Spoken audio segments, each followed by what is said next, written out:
আসসালামু আলাইকুম ওয়া রাহমাতুল্লাহি ওয়া বারাকাতুহু। আয়েশা ট্রাভেলস এন্ড ট্যুরিজমের পক্ষ থেকে আমি জিএম জুয়েল আবেদিন আপনাদের সকলকে জানাই আন্তরিক শুভেচ্ছা ও স্বাগতম। ক্রোয়েশিয়াতে গেলেন কিন্তু আপনি চাকরি পেলেন না, আর চাকরি না পেলে তো টিআরসিও পাবেন না। তাহলে ওই মুহূর্তে আপনি কীভাবে একটি চাকরি ম্যানেজ করবেন এবং চাকরি ম্যানেজ করে কীভাবে আপনি টিআরসি নেবেন সেই বিষয় নিয়ে আজকে আমি এই ভিডিওতে আপনাদের সাথে আলোচনা করব। তাহলে চলুন ভিডিওটি শুরু করা যাক। ভিডিওটি শেষ না হওয়া পর্যন্ত আমার সাথেই থাকুন।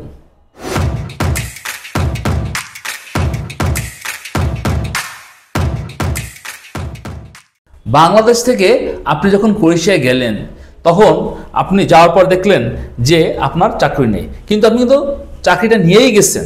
কিন্তু এখানে যাওয়ার পরে এমন হতে পারে যে তাদের যে লোকজন দরকার ছিল বা লোকবল দরকার ছিল তারা পেয়ে গেছে। এর ফলে আপনি কিন্তু আর তাকে চাকরি পেলেন না, আপনি কিন্তু কিচ্ছু করা থাকবে না। এবং যখন চাকরি পাবেন না তখন কিন্তু আপনি টিআরসিও পাবেন না, এটাই খুব স্বাভাবিক। তো প্রথমে কিন্তু ক্রোয়েশিয়া আপনাকে 45 দিনের একটা ওয়ার্ক পারমিট দিবে, প্রাথমিকভাবে 45 দিন ওয়ার্ক পারমিট। এই 45 দিনই আপনি বৈধ থাকবেন এবং এই 45 দিন পর যদি আপনি টিআরসি দেখাতে না পারেন তাহলে কিন্তু আপনি অবৈধ হয়ে যাবেন, যেটা আমি গত ভিডিওতে বলেছি। দ্বিতীয় নাম্বার হলো আপনি চাকরিতে জয়েনও করলেন এবং আপনি চাকরি করছেন, 2 মাস 3 মাস ধরে চাকরিও করছেন, টিআরসিও আছে আপনার, কিন্তু কোনো কারণে আপনি সেই প্রতিষ্ঠান থেকে চাকরিচ্যুত হয়ে গেলেন।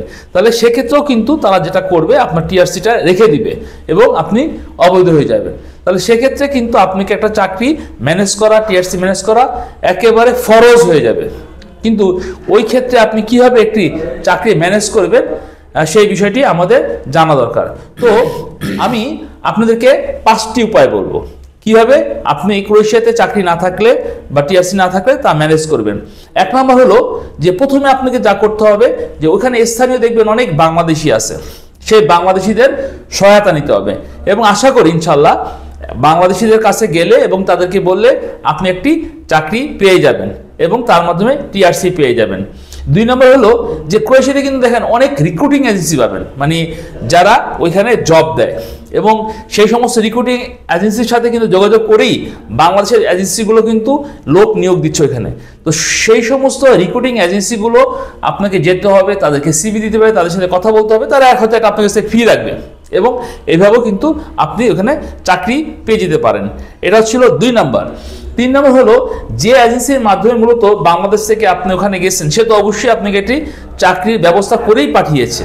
তো আপনি তো যখন তার সাথে চুক্তি করেছিলেন বাংলাদেশ এজেন্সির সাথে তখন কিন্তু তারা বলেছিল যে আপনাকে একটি চাকরি দিবে এবং তার কন্ট্যাক্ট পেপারে দিয়েছিল, আপনি ওয়ার্ক পারমিট দিয়েছিল। তো সুতরাং সেও কিন্তু মোটামুটি বাধ্য আপনাকে একটি চাকরি ম্যানেজ করে দেওয়ার জন্য। তো সেক্ষেত্রে যদি ক্রোয়েশিয়াতে যে চাকরি না পান, প্রথমেই আপনার যেটা করবেন বাংলাদেশের সেই এজেন্সিকে নক করতে হবে আর চাকরিটা ম্যানেজ করে দেওয়ার জন্য, ফলে সেও কিন্তু আপনি একটি চাকরি ম্যানেজ করে দিতে পারে। এটা ছিল 3 নম্বর। 4 নম্বর হলো অনেকেই কিন্তু যেটা করে টাকার মাধ্যমে চাকরি দিয়ে দেয়।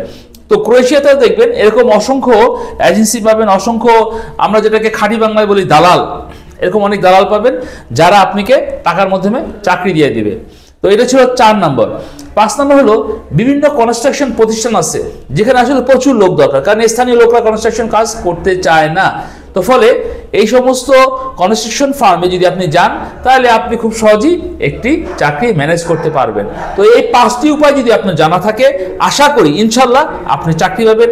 চাকরি পেলে তারা থাকার জায়গা করে দিবে, আর থাকার জায়গা পেলেই আপনি কিন্তু টিআরসি পেয়ে যাবেন। এই 5টি উপায় অবলম্বন করার পরেও যদি আপনার চাকরি না হয়, কোনোভাবেই আপনি চাকরি ম্যানেজ করতে পারলেন না, তাহলে সেক্ষেত্রে কি করবেন?